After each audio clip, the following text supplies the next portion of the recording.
it as an intrusion? Are you worried that you might lose a friendship by telling someone something you know may hurt them, or apprehensive about sharing your true feelings?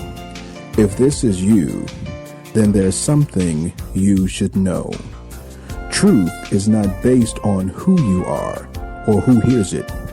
The truth stands alone and is not affected by the past, present, or future, for the truth is infinite. Telling the truth is not so you can feel better or vindicated within your own righteousness, nor is it to cleanse your conscience from guilt, to prove unrighteousness, or to change someone's perspective. The truth is told only to set us free. The Word of God confirms that I am the way, the truth, and the life. And John 8:32 tells us, "And ye shall know the truth, and the truth shall make us free." So when you are looking to tell the truth, make sure that it's given to set someone free and not bind them under the control of your words of righteousness. Telling the truth can be difficult, but remember, the truth stands alone. So there's no reason for you to make a stance. This has been Reverend Rick McCain with Something You Should Know. Now boarding the McCain train with Reverend Rick and author Brenda McCain. They're bringing hot and powerful topics regarding relevant issues on marriage, relationships, and life-changing family topics. And they are funny, engaging, energetic, and they bring real talk that reaches beyond the walls of the church. They have been successful because they have discussed topics like, "Help me, I want to grow old," "My addiction is hurting my relationship," "Aborted but not forgotten," "Living in an HIV/AIDS relationship," "The hand that loves me is hurting me." So if you want to know their glory, you have to know their backstory. So get on board the McCain train and listen to the Let's Stay Together Internet Talk Show. Director of Malcolm Williams and Great Faith, and you're listening to the Let's Stay Together show. Hello, this is Reverend Rick McCain, and I'm with my wife, author Brenda McCain, my baby, my girl, my boo, and this is the Let's Stay Together show, and we are here and honored to be here with Terry Vaughn. And Terry, we are just so happy to have you here on the Let's Stay Together show. How are you doing today? I'm doing wonderful. Well, great. Tell us a little bit about your role in this movie, 72 Hours. You're Ricky Dillon, and you're listening to the Let's Stay Together radio show. Hello, this is Reverend Rick McCain, and I'm here with my baby, my girl, my boo, author Brenda McCain from the Let's Stay Together show, and I love my wife. But let me tell you something, ladies and gentlemen, this is an actor that I love. Mr. Harry Lennox, it is so nice to see you, sir. Thank you for being on the Let's Stay Together show.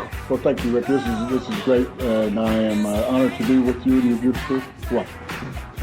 Well, my question for this beautiful lady is she's very modest, and if I can give a shout out to you, since I got approval for, because this is my girl, I'm taking it back to Levita from Steve Harvey, but I love all of her work and everything that she does, and she's a 3-time Emmy Award winner, so that's why I said she's modest, and I know you're going to bring to this movie the goodness that you brought to Debbie's little girl, because you was so good as a level-headed girlfriend that kept everything going. She was mean. She was level-headed. She was, but I love you. Very judgmental. You don't do mean roles. I love you. If you would like to advertise on the Let's Stay Together Talk Show or be a sponsor, contact us at letsstaytogethertalkshow.com and call 708-713-4958. Welcome back to the Let's Stay Together Talk Show.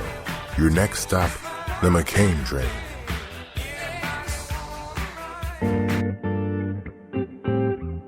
You are now returning to the Let's Stay Together Talk Show. Hey, welcome back to the Let's Stay Together show. I'm going to tell you one thing for sure. If you are having a bland relationship right now, these people here will definitely spice it up for you, because we're having a good time here. We're talking about a marriage. My marriage is bland. Help me spice it up. Bring back the flavor in my marriage. Hey, I like that, the flavor. Bring back the flavor. Baby, you gonna bring back the flavor? I always have flavor. I'm always spicy. Okay. I mean, what is Tracy offering you anyway? No, I was trying to tell. I'm telling everything on the show. He does tell everything on the show. I'm trying to tell Tracy just to put that in the bowl, sweetie. You ain't got to work offer easy. That's all. Work easy. You ain't got to offer no spices. She all right. Come on. What's that question you had there, girl? I thought she answered it pretty well. You want me to address that one again? The people here, Eden just the sex therapist. Okay, she's just the sex therapist. You said she was our sex therapist before. I'm like, she's not our sex therapist. The question is, what is the difference between intimacy, sex, and romance? And I'm posing that one to Damon. All right, well, I would say, to me, it starts, especially in a marriage, it starts with intimacy. Because, true, you can have sex without intimacy. You can have romance without it. But it's never, you're not going to have that full expression of love. I mean, and that's why, if you're not married and, people have sex and stuff, and you're never going to really be fulfilled, maybe for a moment. But then it's like, okay, now you're unhappy and it wasn't right. But when you're married, you got that expression. Romance, like Leslie said, that's doing the good stuff, trying to, I don't know, for a man, trying to, I guess, always trying to stay on top of his game, trying to do certain things. They are hilarious, these women watching these men like, okay, say what I told you to say. They are burning a hole through their cheek. Like, did you read the questions? You read the questions? You better. She you better get the romance part right. I know. So I mean, and Nicole, is he doing okay? Is he answering okay? He's doing okay, good, great. Okay. I'm about to say, because I mean, he shows his intimacy and romance in those murals. So I know he know what he's talking about over there. I want to just have my psychiatrist over here answer that question, and we can go. We can go on. I ain't got a sex therapist, but I do got a psychiatrist, yeah. Well, I have the sex therapist. You have the shrink. Okay, well, I got the shrink because you got the sex therapist, I guess. But go ahead, Leslie. Talk to me a little bit about that. No, I think he said it very, very well. The intimacy piece is key. If you have the intimacy, you're going to have the healthy sex life. You're going to have the motivation from your man to have the romance and put that work in to be romantic. And there's all different kinds of intimacy. There is sexual intimacy there. There's also the communication piece. So intimacy comes in a lot of different ways and places. Hobbies, different ways you connect with each other. There's a lot of different ways that you can express that intimacy. So it's important to understand and identify in your relationship kind of where you guys do meet with intimacy and where you guys are like-minded. Okay. Are we like-minded, Bill? Be honest. Are we? No, absolutely not. Our minds are totally different. Totally. Mine's is holy, and yours is sex therapist. Don't set me free now. I definitely ain't setting you free. Okay, so hey. What's your next question? This next question goes to Nicole. Because she's sexy. Oh, wow. Okay. This question is when is it so important to figure out the reason as to why sex is no longer a priority? For me, I think it's one of those times when you realize your spouse is not as happy or they get irritated really easily. For me, I'm on the constant lookout to see if he's at peace or if he's stressing. Then to me, my answer, and I'm just being real, is sex. If I see he's having a bad day, then I'm like, oh, okay, we're going to take this quick trip to the room and handle that so that your day will be better. That's just me. So for me, it's almost like when you're married, you're always seeking out what will make that person a better person. You're trying to find out ways of seeing that if you see a disposition change or if you see a personality change, it's your duty and it's almost like your pleasure to find out how you can see what that person is lacking. In most cases, sex answers a lot of things. I know they say money answers a lot of things, but sex does too. Oh, she just broke that down. And we're going to end the show with that question. Right. Everybody go to your prospective rooms. Right. Baby, right now I ain't feeling too good. Okay, Leslie, can you take control of the show since you've been on here multiple times? You can pass the mic to Eden and then Miss Nicole and the men. Y'all just sit there.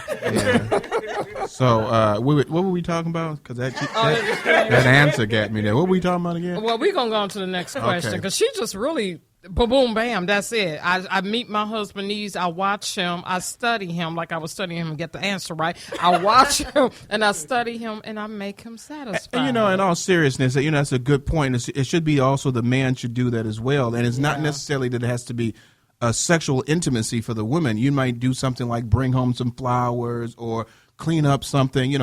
There's been times when I've washed dishes and Brenda's been excited about the fact that I've done that. And so it's those small things and understand what your woman needs. That you're paying attention to her so much so that you know exactly what she needs at all times. And so then when she's at a low point, it's your responsibility as well to lift her up. What are you laughing about, woman? I don't want to say that on the air. Please, don't. Right. You know what? This is we having some fun as married people, but you keep yourself clean.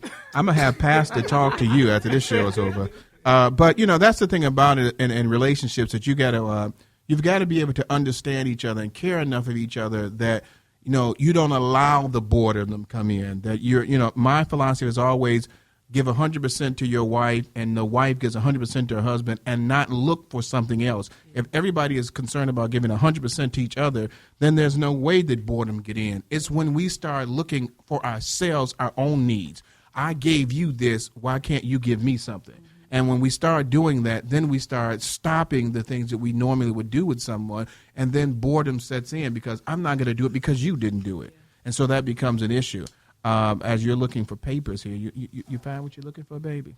Can I help you out here? I wish you could, because now I'm mad at myself. I'm usually on point. I had a great relationship letter. You did? And I don't see it. Okay, well, we'll talk about that later. Don't like we're going to be doing a relationship letter.